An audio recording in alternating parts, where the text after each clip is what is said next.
people assume that harassment is me saying it to you, but it can also be me overhearing something that I may take offense to. So I know we're in the world of TikTok, Instagram, and all those great things, social media.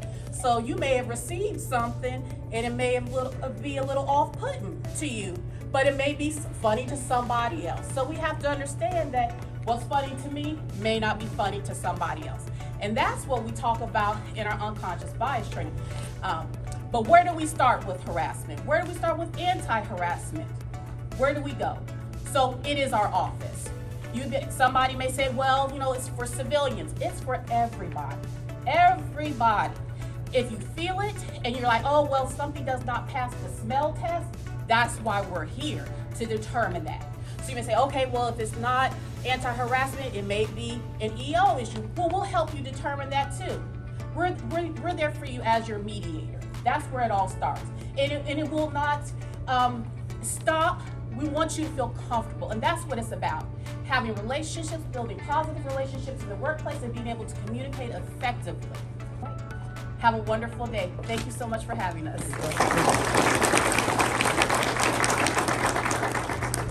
Senior Airman Cedric Zacharias.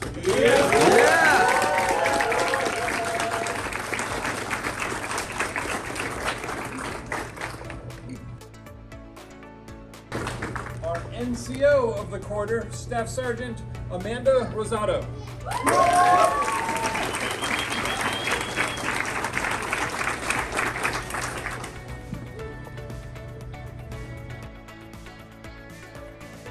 Our senior NCO of the quarter, Master Sergeant Christina Ilderton.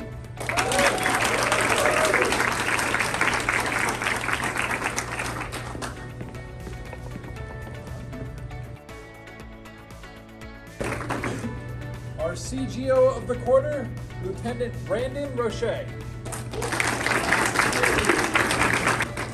Our FGO of the quarter, Major Sean Bishop.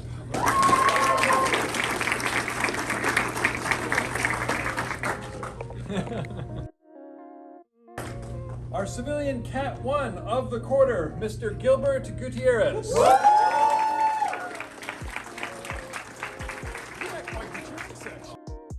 Our civilian Cat 2 of the quarter, Mr. David Beal. Right, now our team awards, our large team of the quarter, the physical medicine flight. Get up here, come on. Only thing I want to talk about is I want to piggyback kind of on what the Diversity and Inclusion Council said. So when Colonel Coleman was talking to us today, he talked about, the flavor of the day, China, right? That's all we hear about, China, Russia, right? And then Chief Bass, she talks about integrate, connect, and empower. Why is that important? So with that being said, we have to have the right mindset.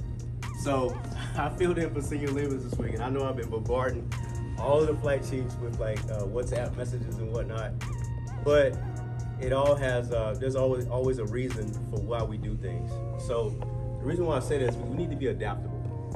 So we need to have adaptability because things are not gonna get easier, okay?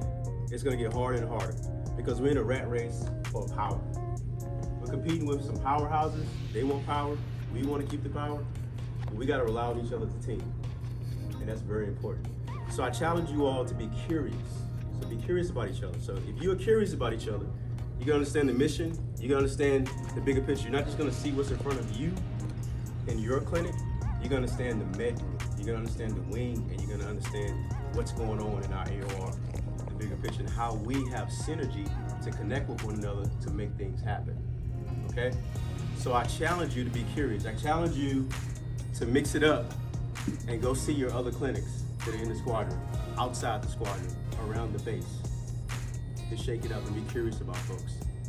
If you want to be relevant, you have to have that drive, to have that confidence, to have the right mindset. There's a Harvard Business Review article that talks about not having a fixed mindset, having a growth mindset, a learning mindset, also having a performance mindset. So you have to change your mindset and see the bigger picture and not just the things in front of you. Who? Thank you. I've met a lot of you, not everyone. Okay, I did have sort of a mini commander's call about a month and a half, 2 months ago, but it was tacked onto a promotion ceremony, so most of y'all weren't here. So if you don't know me yet, hi, Colonel Linck. I'm the new squadron commander and came from Fairchild, all right? I am excited to be here and I'm excited to be part of the OMRS squadron. The Air Force reorganized and made HCOS and OMRS. They needed to find a way to find all of the operational stuff and organize it and concentrate it and make sure it's all pointed in the right direction because of the things like what Senior Hall said about near-peer competitors. We need to be focused on the readiness, on the operations. And as Congress or whoever it is starts to pull money away from various parts of military medicine, the last people standing are going to be this squadron because what you do is so important. There is not a single extra person in this squadron. There's not one person who isn't very important on a day-to-day basis. It is growing, developing, and nurturing your staff, which then feeds forward into the patient experience. What are we doing to make it so that if we were all civilians and we could all decide to work anywhere we wanted, what would make us want to work here? What are we doing in our teams, in our sections, in our flights to say, hey, I want to make this a place where people would say, I want to come work at Eglin. I want to come work in this flight. And as we're moving forward, that's what I'm going to try and develop is the focus on growing the teams, growing the communication. I trust you. I trust the people who are leading the flights and who are in the flights to do the right things for our patients and for our other staff.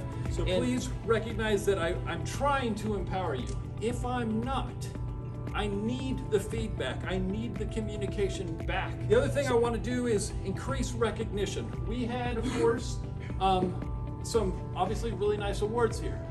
We've got tons of people doing a lot of work every day, and they don't always get recognized because everybody can't get a quarterly award. So I'm going to be working with my senior enlisted leaders, and I've taken some ideas from a couple of the other squadrons. You guys are going to get a couple emails in the near future about some recognition programs that I want to put out there. Can't give people raises. We all know that, it's the military, but I can give people time. So we're going to be coming up with kind of mini awards programs that give people days off, half days off, things like that as recognition for jobs well done. Okay, I've been here for, again, close to 90 days. In that time, you guys have rolled out an entirely new medical record system that kind of jacked up everything, all right? It's working all right, but we all know that there is some rough patches. That is hard. In the next quarter, we have holidays, all right? These holidays can be rough on some people. Not everybody is in a supportive, loving relationship. Not everybody has people they can go to. Please, as we roll into the winter months, and even in Florida, it gets a little bit darker and such, look out to your left and your right. Look to the people that you work with. Make sure that when we get these family days, these down days, these holidays, those types of things, that everybody has a place to go, that you know that nobody's spending Thanksgiving eating ramen noodles on their couch watching Netflix.